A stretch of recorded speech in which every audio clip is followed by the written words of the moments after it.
Hi, everyone. It's me, Krylios, Team Racing Productions MC and producer.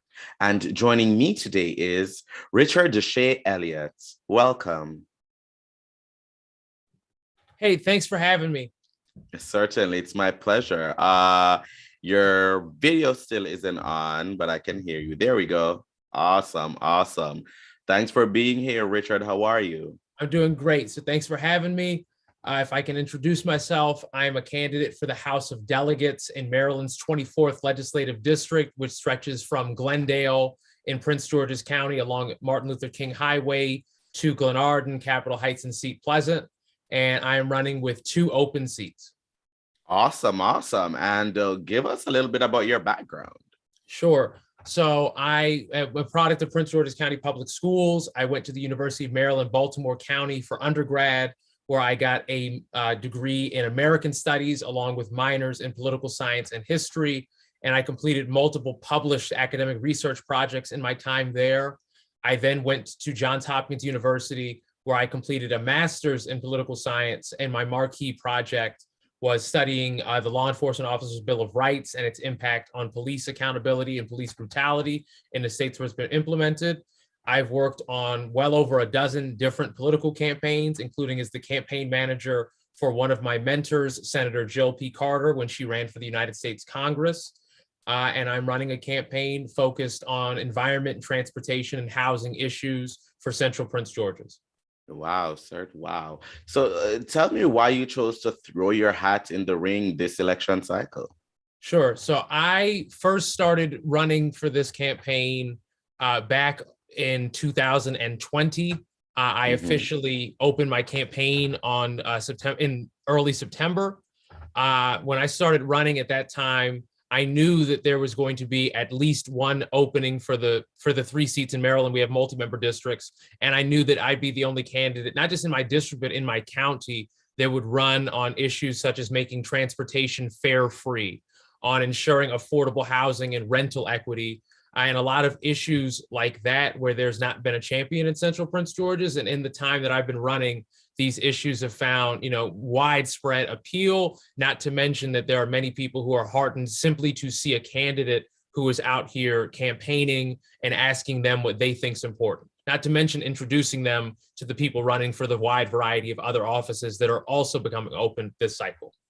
I see. And tell me about some of these issues that you'd really love to tackle if elected to the role. So right here, you have okay. So right here, you have my ballot.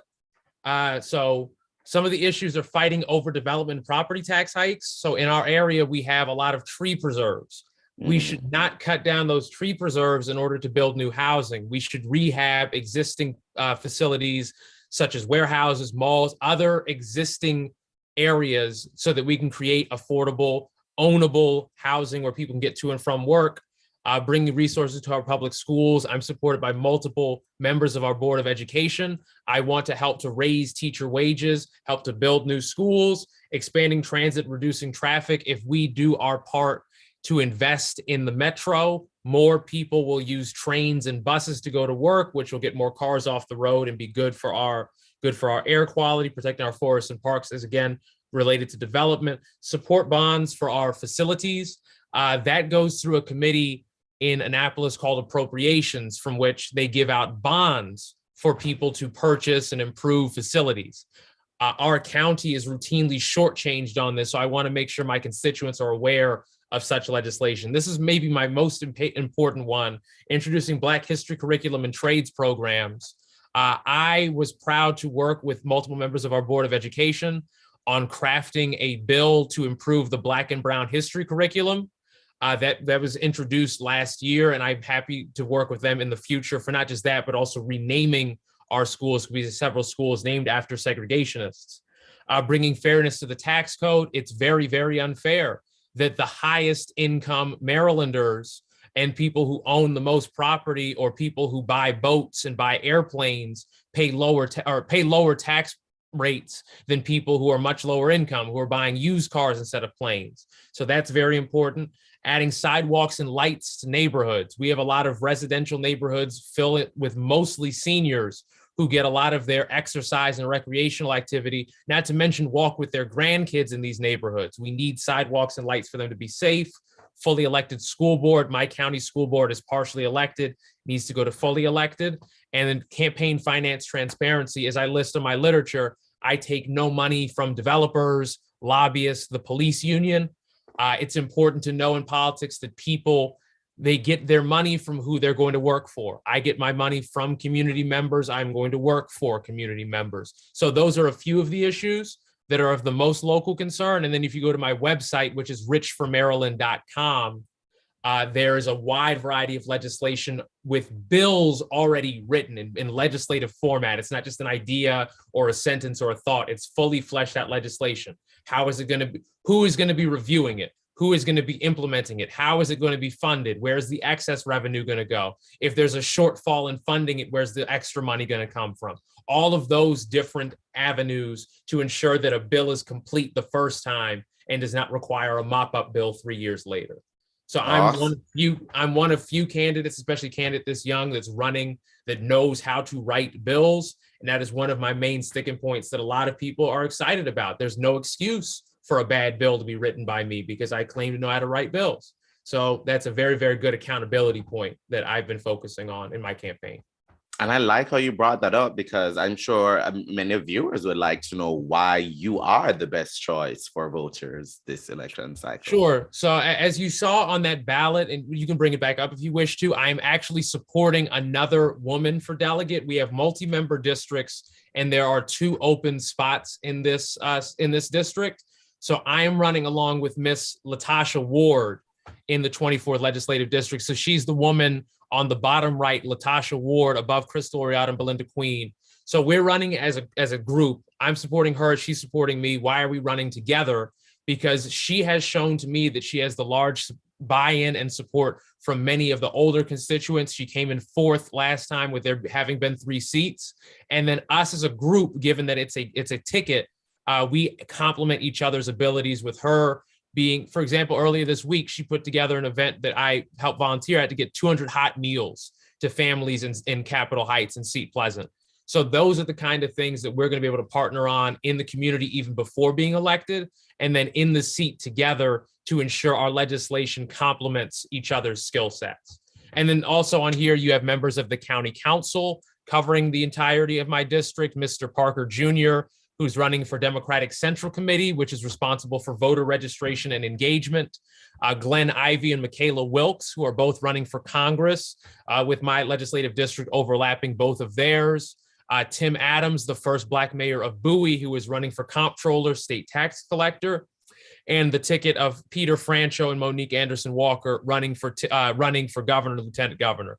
All of these individuals thus far have seen this ticket of issues and have agreed to it. And I think they will be wonderful partners. So that's a final thing that's been really important in my campaign, by showing that it's very clear who I support, on who I can work with, on what I want to work on. It's very easy for my constituents to say, how come this person has not met me because Richard has not brought them into my community yet, to introduce them to governor candidates, comptroller candidates, et cetera. Because that's important even before you get into the seat, so that people know that you're not a lone wolf, because a lone wolf cannot get anything accomplished, unfortunately, or fortunately, depending on your opinion. Certainly. And when is election day, by the way? Sure. And when does voting begin? So election day, the final day of voting will be June 28th of 2022. Early vote starts about 2 weeks prior. And then there's also going to be mail-in voting, where individuals are going to be able to request their votes well in advance.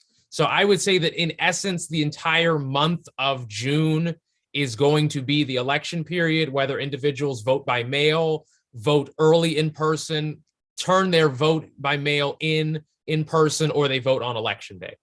Certainly, and that's so important to keep those dates in mind, especially if you need to check your voter registration status, or you just need to register to vote. If you want to go ahead and do that, you can go to headcount.org to check your status and register to vote. All right, Richard, how can people find out more about you, find out more about your campaign, support, donate? How can they go ahead and do that? Where should they go? Sure. So my website is richformaryland.com, richformaryland.com. So that's at the very bottom. My social media handle on Twitter and Instagram is at richformaryland. You can text or call that phone number. It goes to my Google Voice. And you could ask a lot of people around the state. I'm extremely accessible. I'm happy to help, if whether you have a small request like understanding who your delegate or your senator is, or a bigger request like understanding legislation. So all of those means are fine for contacting me, and I'm happy to talk with anybody that reaches out. So thank you so much for having me. Thank you so much for showing this literature piece that denotes my track record, my educational experience, and my endorsements from, among others, multiple state senators, multiple Board of Education members, individuals from all across my state. And at the bottom, the individuals who I'm supporting on election day, who I hope to carry across the line in my district. Thank you so much for having me on here, man. Awesome. Thank you so much, Richard, for being here. It has been such a pleasure getting to talk with you and learning more about your campaign. And I wish you much success on your campaign. Thanks so much. Thank you so much. And to those who are watching, please, as per usual, go ahead and follow Team Racing Productions on all forms of social media. That's Twitter, Facebook, Instagram at Team Racing, and like, comment, and subscribe. But most of all, thank you for watching. Bye, everyone. And have a great day. Follow Team Racing.